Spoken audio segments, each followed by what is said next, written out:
Welcome again to GPS. Thank you for being with us. This is God's Prophetic Surprise. We're doing the book of Revelation, verse by verse. And we're just going to get right to it. This is our second show doing the church at Pergamos. So we're going through the 7 churches, roughly 2 shows per church. And we want to get to this. I want to tie back to the last week a little bit with this whole question about where John says through Jesus, I know where you live. I know you live right where Satan has his throne. We went through some of the possibilities of what was in Pergamum for that. So my question has to do with what I call conspiracy theories. And I've been around longer than you. We're more of the same time.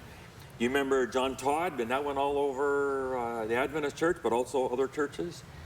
But I have people right now today in the last week that have come to me, Pastor Dan, here's an internet article. Did you hear about, they're building camps over here for this, and there's gonna be beheadings, and where are you reading this? I was at someone's house the other day. They brought their computer up, and they were talking about this money. We were gonna change the whole financial system in America.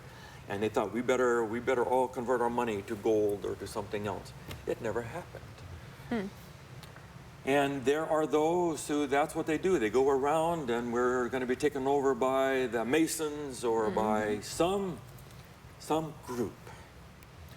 Is it important for us to be aware? There were those who said our country is being run by the Illuminati, or by the Trilateral Commission, or the Council on Foreign Relations, or by witches, and a coven of witches are running all of our companies in the world.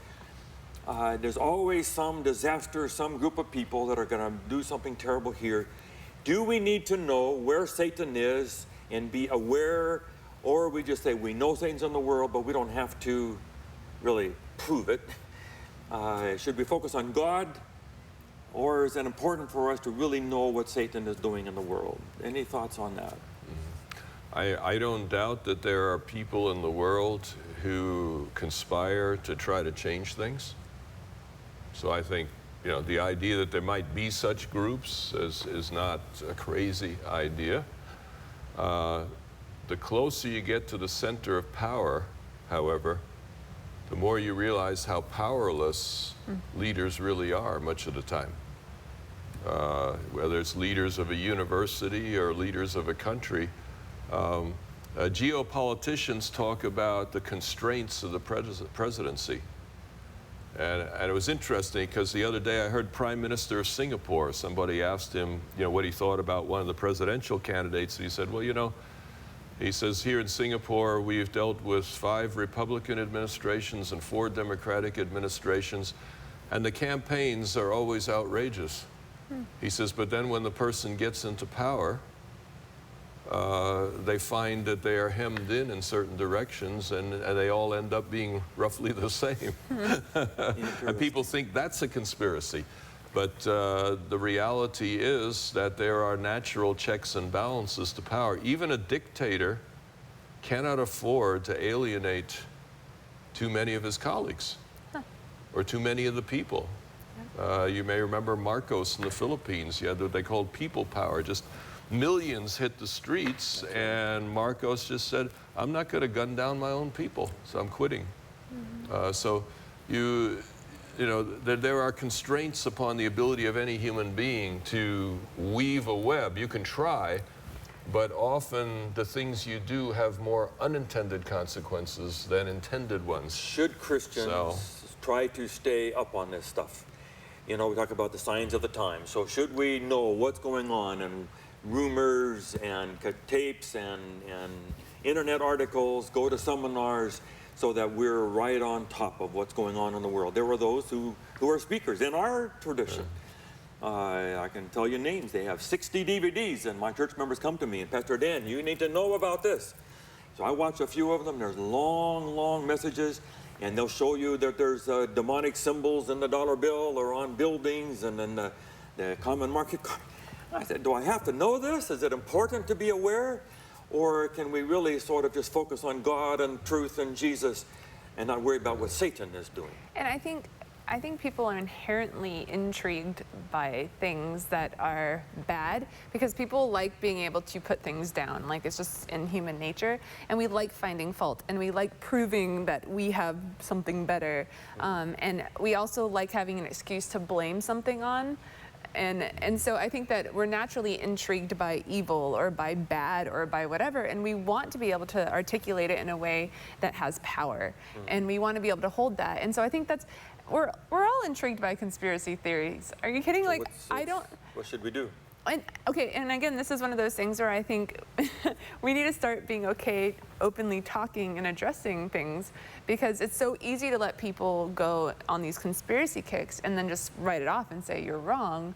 But at the same time, I don't think that we need to spend all of our lives trying to debunk every single thing, because I know I get emails all the time saying, like, did you know that this word was changed in the Bible and now it's this? And I'm like, oh man, no, didn't know that. And then I'm like going through and I'm trying to. I got the same one. Yeah, and I'm trying to like figure it out. And then I'm like watching an hour of. Was the lion and the lamb lie down together, or was it the wolf and the lamb that lay Right, down together? and they thought the lion was switched, and there's this And whole somebody like, had theory. changed the King James Bible. And there's this whole theory behind it, and it's deep and crazy and out of control. And you know, maybe there's truth to that, but I mean, is that what we should be occupying our time with, though? And that's, again, the big picture thing is where I often. Or is it enough just to say, I know Satan's out there, I know Satan has his throne, but I'm not going to spend all my time authenticating it. Wouldn't that be what he wanted, though? Yeah, focusing on evil. Like, I mean, if we're so easily distracted and we can fixate our entire lives on something that has nothing to do with God, wouldn't that be the whole point? Like, it's a distracting factor from the big picture. Again, that's constantly what we fall into. So what principle can we come up with? What is the balance between knowing enough to, when we know the signs of the world, we know where we stand, and yet not believing craziness, not dignifying stories that are not peer-reviewed or backed up by credible sources? Is there a balance we can find here?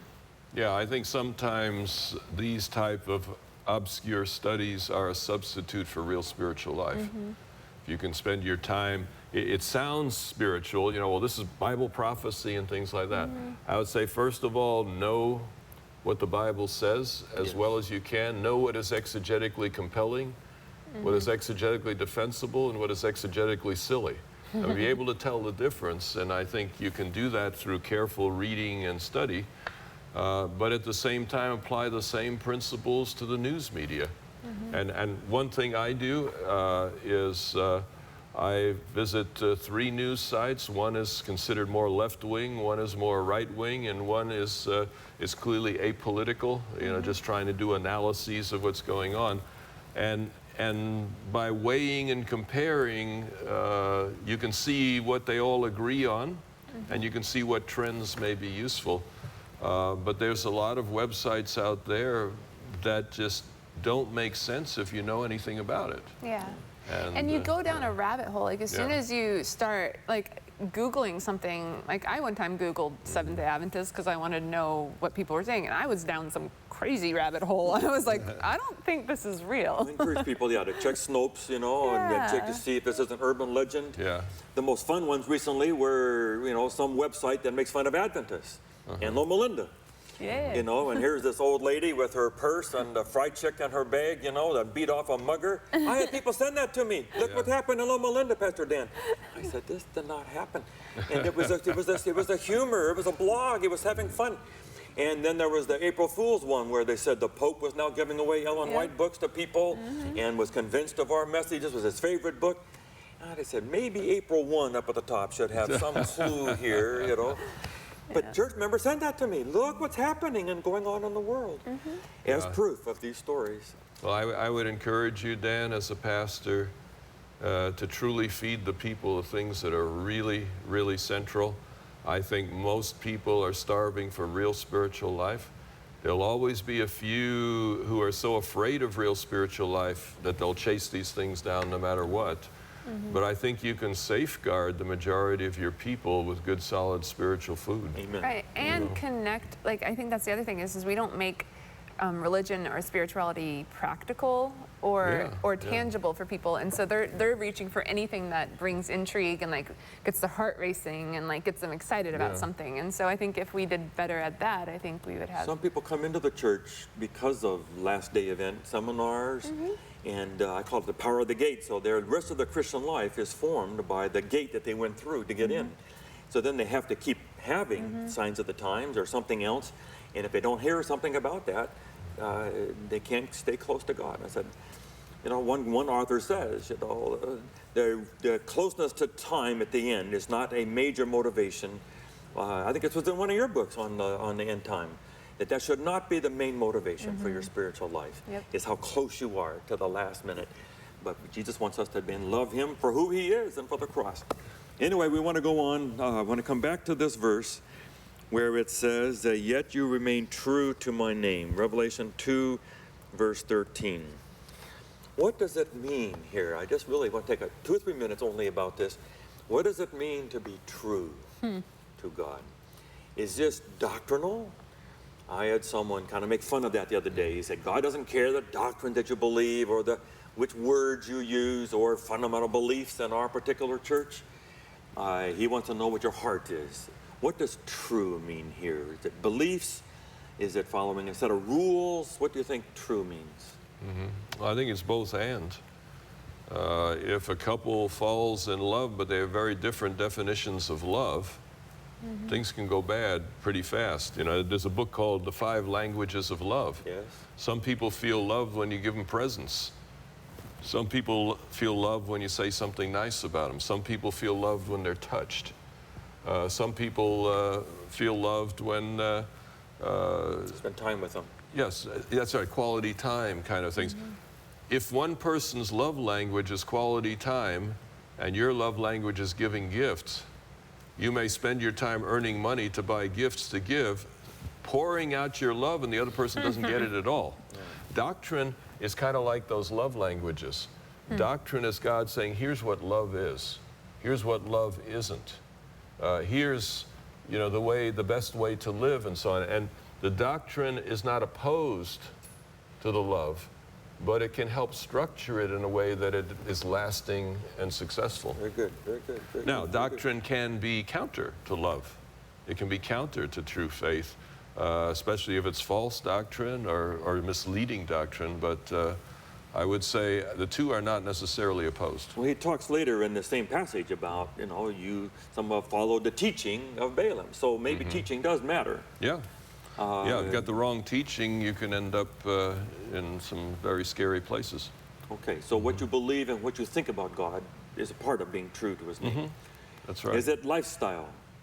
Is it what you eat? Is it what you wear? Is it the media that you watch? I mean, how far do we go on this being true to my name? Well, I read a book by a psychologist who is also a theologian, and he made an interesting point. He says, how we behave has more impact on what we believe than how we believe has an impact on how we behave. Wow. In other words, a person who is doing the right things will tend to end up thinking in the right way.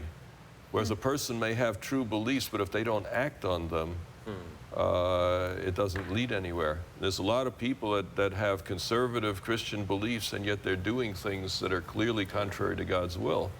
And that seems to be somehow the human mind can do that. So a focus on behavior is not in and of itself a bad thing, because we tend to become who we are to some degree. If you set your mind to do the right things, it might change your thinking as well. Yeah. It's interesting to me because I think people really struggle with this. I know I hear a lot of people talk to me about, like, you know, I work with teenagers and children, and they're like, are you really going to allow that person to wear that into the youth chapel? And I'm like... Or at the swimming pool. Or at the swimming pool. Beach party. Exactly. I'm like, you know, you know... Or eat that at the church potluck, bring that dish to the church potluck. Yeah, we have a lot of joy in our lives, don't we?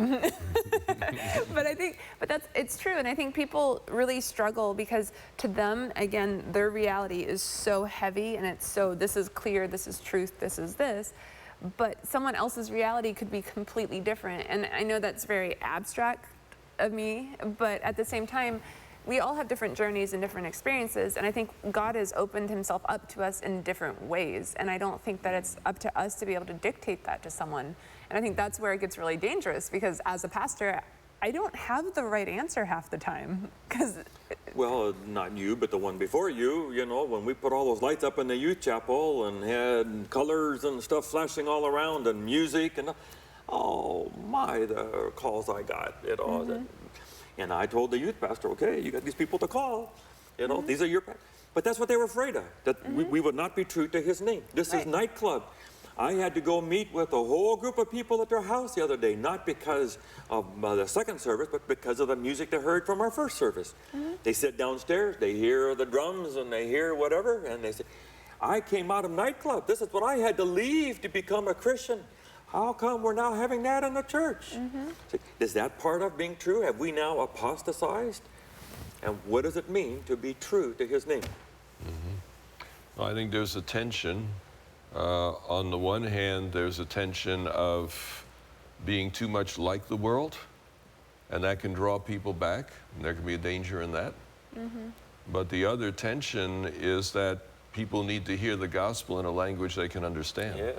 Yeah. And if a 200-year-old hymn is just not communicating to the younger generation, one might try some different forms of music that maybe would. So it's not a perfect answer, and different communities will make different decisions. Yes. But when you have a divided community, that's tough to deal with. And I was just going to say, I think it's funny because we often talk like this, and we often say, you know, well, we need to be relevant, or we need to be whatever. And I think there's so much truth in that, because that's what Jesus did. That's what he broke all the molds when he came in. And he was like, absolutely, this is ancient scripture. This is what it says. And he's like, but there's an interpretation that now you're missing because you're so fixated on that.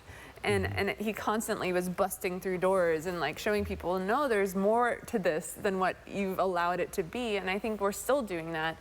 We get mad because we get comfortable again. And then when we're uprooted, I know I'll be soon that person that's like, get out, do this, blah. You know, I'll be the grumpy person. But the church has moved from very specifics in my generation, our generation, to more principles. You've grown up in a different world. 1980, our church decided, okay, we're not going to have our church defined by not going to movies, not dancing, not jewelry. We're going to teach you principles of purity and simplicity, but how you play that out will be between you and God. So, but that's been hard for some people, because being true to my name meant certain very clear boundary markers of what it meant to be a true follower of Christ. right. The bottom line, though, for the Hebrew mentality is name is a representation of character. And when you say, be true to my name, more than anything else, it's true to the character of God. Yes. And if you believe that God is severe and judgmental, you will tend to become that way. If you believe that God is loving and merciful, you will tend to become more like that. Being true to his name is being true that your life exhibit the way that God is. And that really goes deep with me, because when I'm irritable and when I'm not so pleasant to be with and so on, deep down inside I say, that's not like Jesus. That is not the way I want to be. Amen. Amen. You know, if there's a tombstone one day, I hope it says something like, he wanted to be like Jesus. It's truly a deeply felt passion of my part. And that means I need to clearly understand what God is like if I can mirror that at all. If I get that wrong, I'm be modeling on the wrong picture. And I think that's where the beauty comes, when you teach people rather than tell people, because then they're part of the process, and they're getting the ability to be able to process things out and go more towards the principle. But I don't think we often do that. I think it's easier for us to say, here's the answer. And like Here's this, the law, and here's the rule. and it's easier because then we don't have to go through that conversation, No because thinking, we're no lazy. discussion. And so I think it's scary to open up those questions, but it's also helpful to help people process for themselves, so when they get older, they can help someone else. One quick minute, because we'll do this all through the rest of the book. Is Revelation a book of perfection, perfectionism? Because there's this here, remain true to my name. It's true, I mean, all the time, every day. But Revelation has white raiment, you know, or we married Christ in white, pure. There's the verses that talk about being overcome. To him who overcomes, over and over again. There's be thou faithful unto death, and I'll give you the crown of life. No lie in your mouths. The name is on your forehead. Is Revelation really saying, yes, Jesus took away your sins? In Revelation 1, it says that. But if you want to be ready for heaven, you're going to have to be white and pure and victorious over the beast if you're going to stand in a sea of glass. How do you balance those two things up? Well, when you have that many different points in a question, it's kind of hard to know where to start. The answer is that Revelation But I think in part, expect a degree of perfection. when you talk about Or to go to perfection, the question is, what do you mean by perfection? I think that's the crucial thing. I would say at a very practical level, most of the people I've known who have been really focused on perfection have not been people I would want to spend eternity with. Truth. Okay? All agreed? I agree. So either, either that shows my unfitness for that eternity, or maybe the perfection thing can go sour in some cases. Yeah. If by perfection we mean a wholehearted commitment to be like Jesus, a wholehearted commitment to know the truth and to be the truth and to live the truth, I believe that that's something we can do every day. Amen. And a favorite author of mine says, at every stage of life you may be perfect. Yes. So Yes. depending on how you define perfection, it's either a very positive thing or it can be a very negative thing. Okay. We want to be like Jesus. If your belief in perfection leads you to be a very irritable and awful person to be with, it's probably not a healthy doctrine. It's probably not exhibiting the character of 1 God. Corinthians 13, love always, love never ends, love never, never rude, love is always kind, love never keeps record of wrongs. Okay. Yep. Let's go now to another verse. It says, you did not renounce your faith in me, even in the days of Antipas, my faithful witness, who was put to death in your city. Will Christians still be martyrs here at the end of time, or will they be protected? You know, in Psalms it says 1,000 will die here, 10,000 here, but it won't come near you. Will we be protected, or is there a risk in the last days that Christians will have to be martyrs like this? Well, Revelation 13 talks about a death decree, that everyone who does not worship the beast will be killed, etc. So I don't think we should rule out the possibility. And I think that frightens a lot of people. A lot of people say, if that's what the end time's going to be like, then I want to go to sleep before that. Or I want the Lord to hold off his coming so I don't have to go through that. Yeah. I think for me, the good news in all of that is there's a thing called spiritual gifts. And one of the gifts is martyrdom. And this is one you can only exercise once.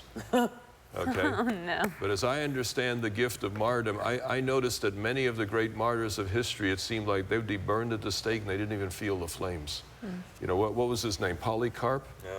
You know, from Smyrna. The story is told that he was there in the fire and it's like he wasn't even experiencing it. In fact, the fire wasn't touching him. They had to go in and stab him in the heart to kill him because the fire wasn't hurting him.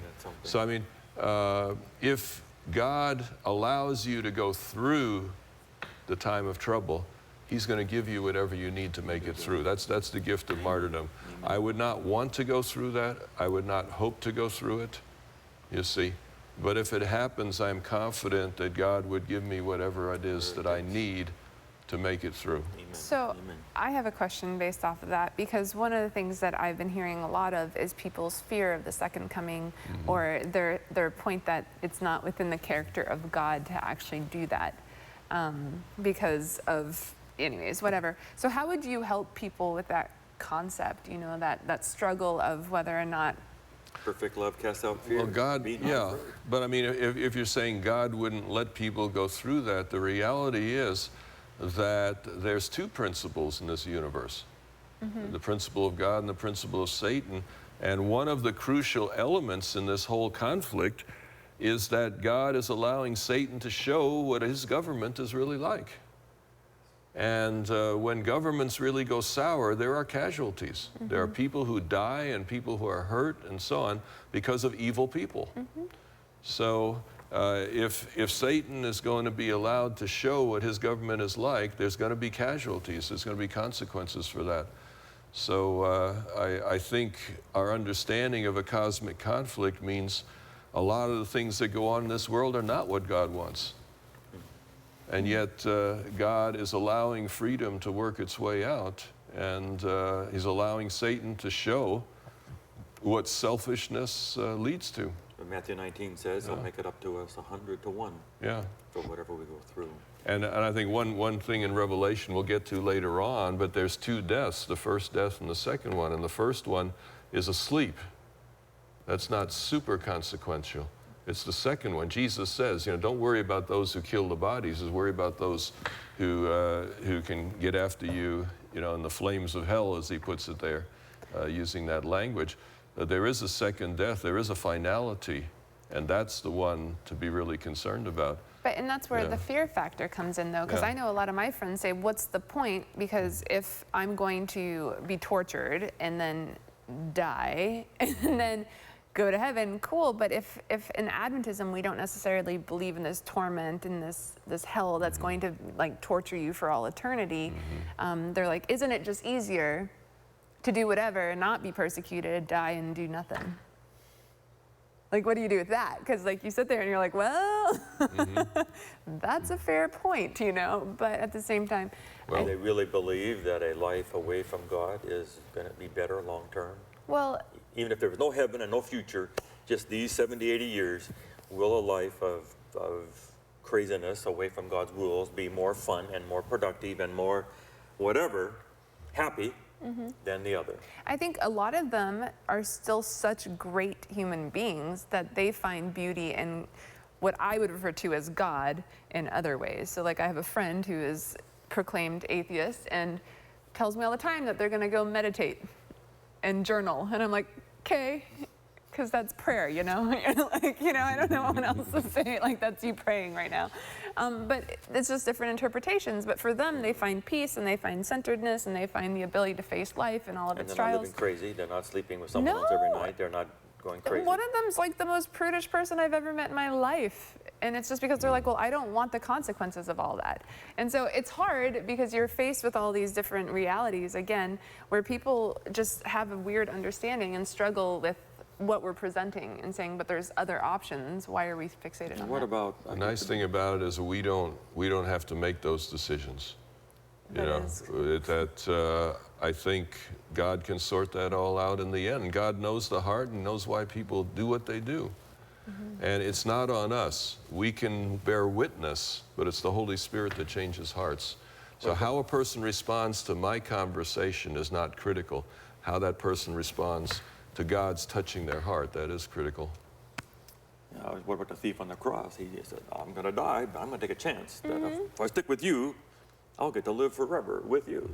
How about that? You know? And the great scholars of Revelation basically say that Revelation is encouraging people who may get martyred that it's worth the price. It will be well worth it.